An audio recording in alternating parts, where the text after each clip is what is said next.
Hey guys, it's Hillary. Welcome back to my channel, Enneagram and Coaching. I'm your certified Enneagram life coach that loves to teach you guys the Enneagram in the simplest and easiest way possible. In today's video, I'm going to be teaching you guys all about the subtypes of the type 6, the loyalist. Okay, so this video has been highly requested by you loyalists out there. I'm so excited to finally get to teach you guys the subtypes of your type. I know you've waited a while. I'm so sorry. I think I started this series like 6 weeks ago, 7 weeks ago. So yes, you guys have been waiting a long time. But before we get started, don't forget to push that subscribe button, click the like button, and then also hit the bell if you'd like to be notified every time a video goes live. Because I now release 2 videos a week. Every Wednesday you get just a teaching video, just the good hearty teaching of the Enneagram. And then on Friday, it's more relaxed and casual and hang with me. And you know, I'm still teaching, but it's definitely a whole different atmosphere. So don't forget to push that subscribe button and catch both those videos each week. Okay, so before I teach you the subtypes of the type 6, I'd like to build a foundation that leads us to the subtypes of the type 6. So in order to get to your subtype, the first step is you need to know your dominant type. And so most likely you're a type 6 if you're watching this video, but if you aren't, I have a video that I'll link right here that goes over all the basic motivations of all 9 types, and that will help you land on your dominant type. The second step would be figure out your dominant wing. Now this isn't absolutely required, but it definitely will help you understand yourself with more clarity. And I have already done the type 6's wing videos. I will link that right here. Go give that a watch if you don't know your dominant wing. And the wings for the 6 is the 6 wing 5 or the 6 wing 7. And the reason is because your wings are always on either side of your dominant type. So that is an important thing to know about Enneagram wings. And then the third step is let's figure out your subtype. Hopefully by the end of this video, you're going to know your dominant subtype if you are a type 6. Okay, so what is a subtype? I get that question all the time, and so I want to break that down for you what that actually is. Each of the 9 types of personality has 3 instincts, and one of these instincts is your subtype. Those instincts are self-preservation, social, and sexual, also known as one-to-one. All 3 are important and play a really big role in your life. But one of these instincts you would have learned to mostly rely on in childhood, which means it's super developed, and that's why we call it your dominant instinct. It's when you walk in a room, it's your first instinct. But let's not forget about the other 2, because you definitely can use the other 2.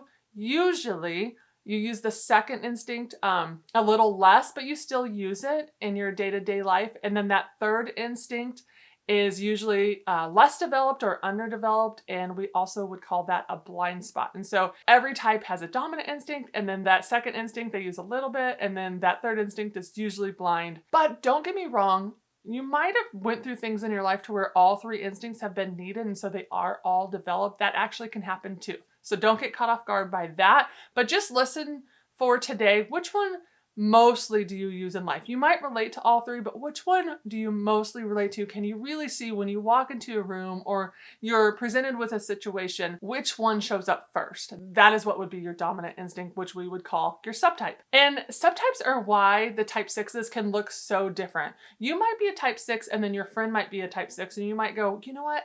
But we actually don't act a lot alike.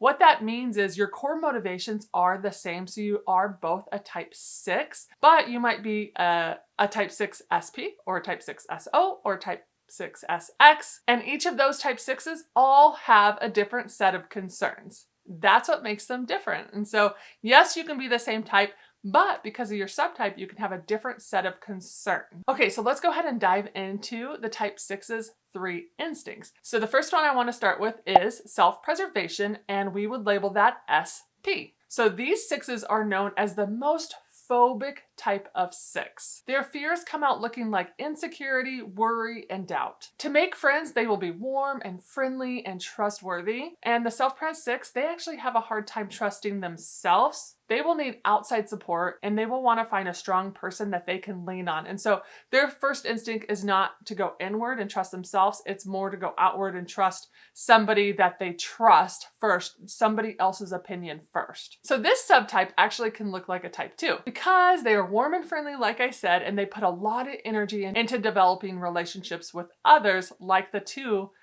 does. The difference though is their motivation is different. The 6's motivation is to create safety. So their motivation for developing relationships is to create safety. That's just their first instinct. And then for the 2, their motivation is to create these relationships is to gain approval and support. And so that's what makes those 2 different. And so look at your motivations on why you're looking to develop relationships. That'll help you know if you fall under being a 6 or a 2. But that's a super basic way to look at it. It definitely could be deeper than that. Okay, so the self-preservation 6, they have difficulty making decisions.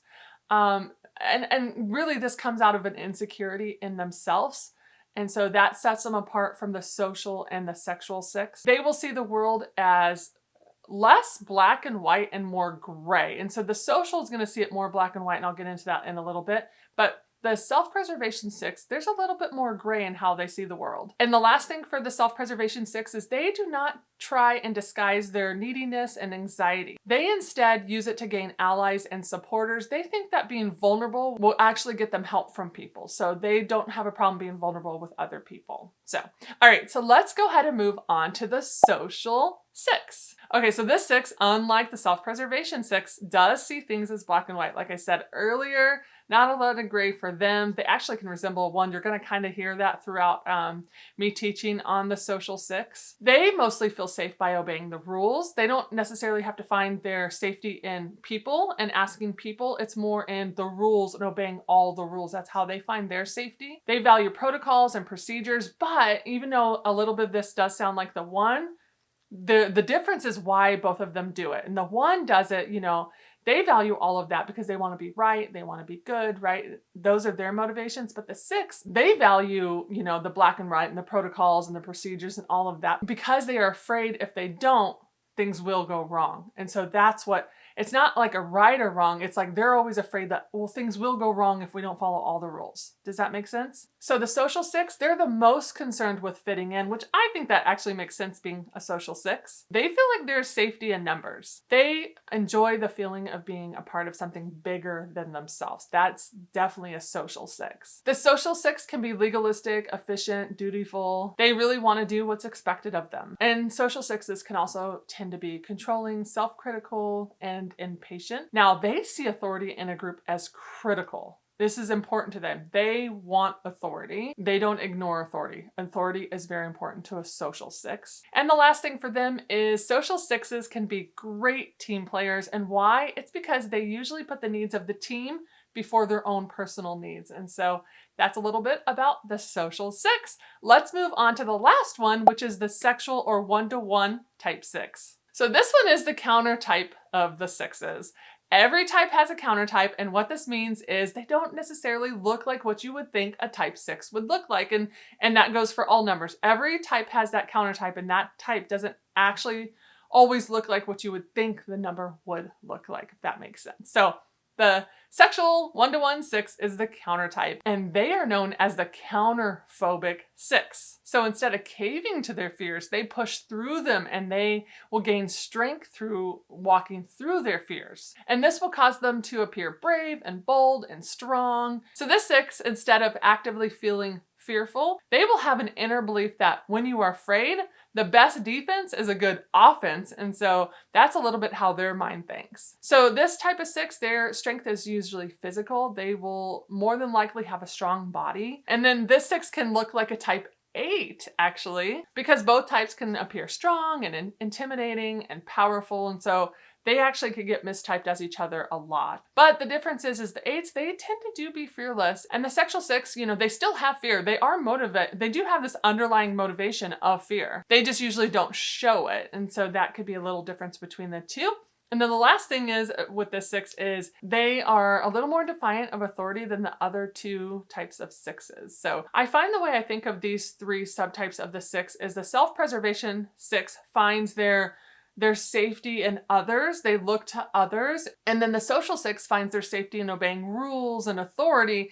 And then the sexual one-to-one 6 finds their safety in pushing through, not being, not caving into those fears and being strong and going after what they still do fear it, but they walk through it versus the other two ways. And so hopefully that helped you understand the self-preservation, social, and sexual 6 a little bit better. Let me know, which one did you most relate to? Can you stack your instincts? So by this point, hopefully you know which one is your dominant instinct. And so how you would do it is, I'll take myself for an example.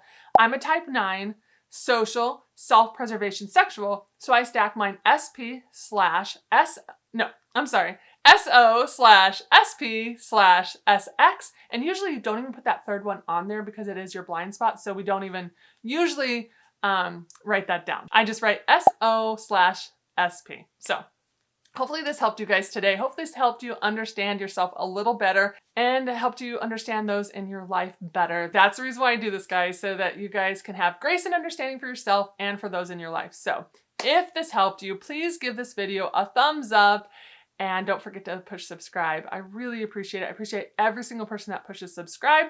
And I never like to end these videos without letting you know that I do offer a Discover You typing course. If you still by the end of this video have not figured out your dominant type, I definitely can help you with that. I'll link that right here and down below in the description box if you want more information regarding that. If you want to follow me on social media, I'm Hillary_McCaskey_coaching, but that's all I have for now, guys. Until next time, bye guys.